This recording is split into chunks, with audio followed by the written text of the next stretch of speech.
Hey, Skipper, how you doing? How Francisco Velos from Grupo Forma in Mexico. Um, Once again, in this stage, once again, the World Series. What does the Dodgers need to do in specific, sir, to avoid having this series to go back to Canada to finish it up right here? Obviously, winning. Yeah, outside of winning 3 games, I think, first off, we're trying to win tomorrow. That's the first thing. We have to have Tyler come out and pitch well.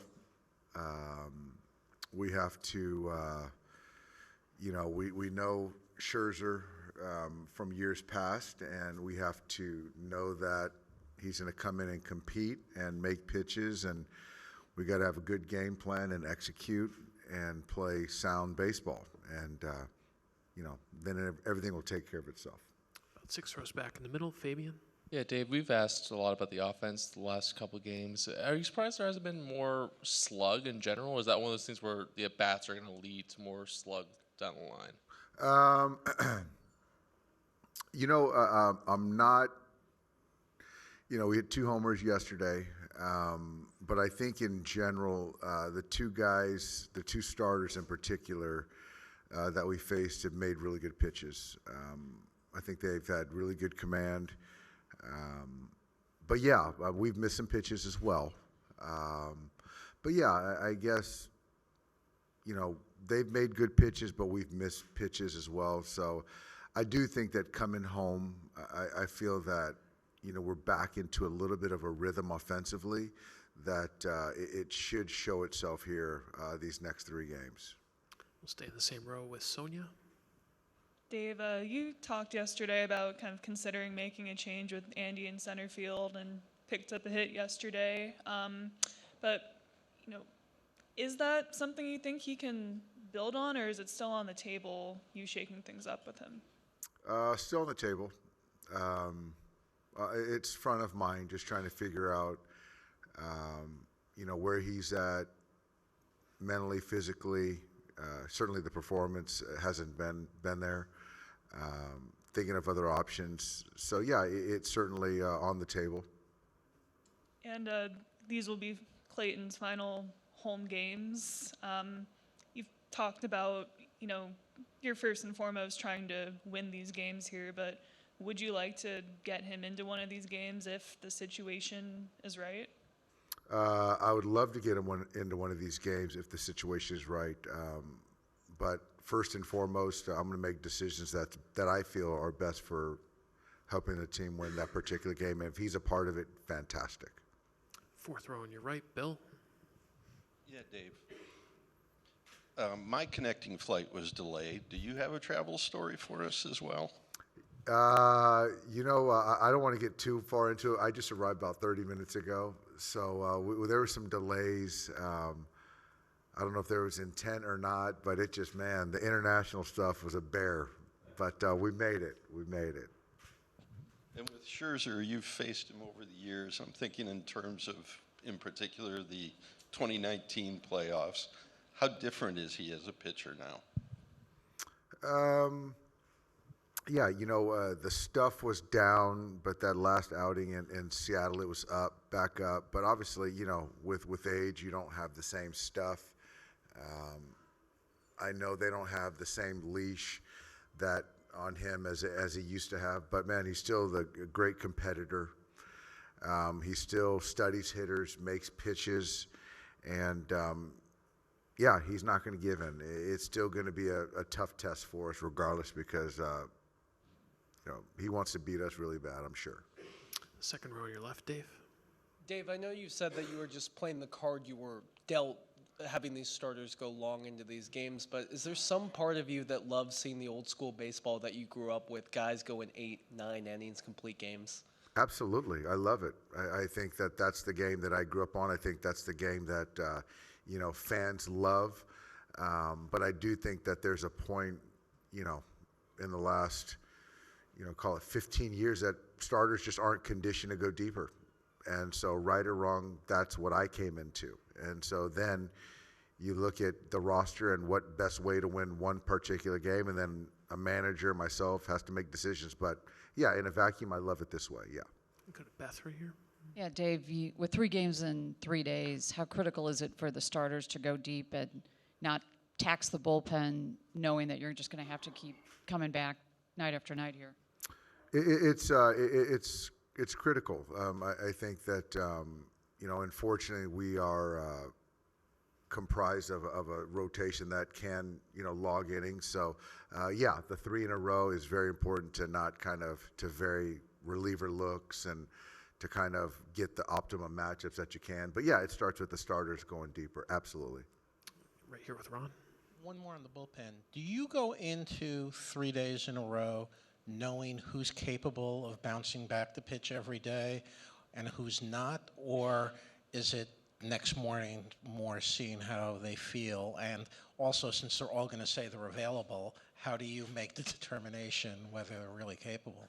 Yeah, you don't always trust the player, but in this particular situation, I think I got a good feel for our guys. You do go into a 3-game series of knowing what their potential limitations are.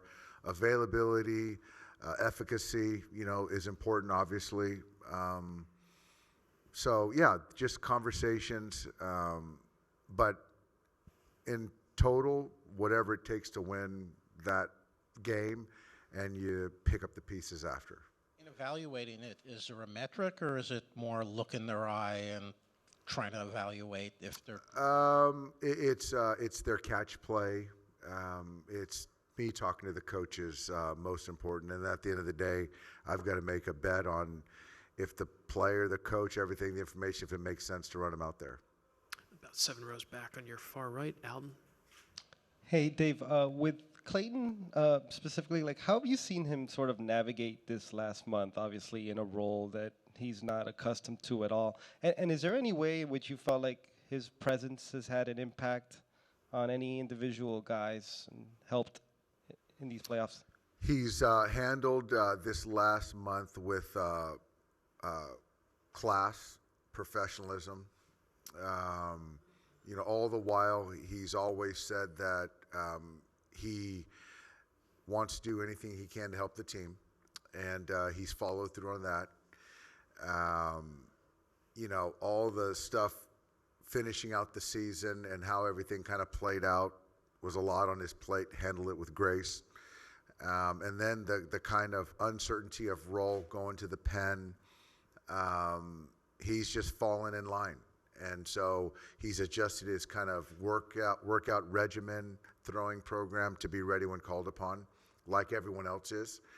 And I think he's been a big asset for the guys in the pen. Talking to Josh Bard about Clayton, the interactions, the conversations, he's been very additive.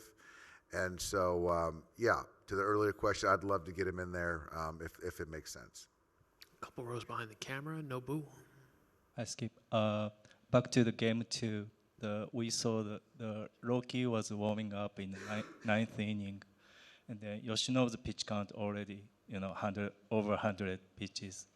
So, in what situation were you planning to use Rocky?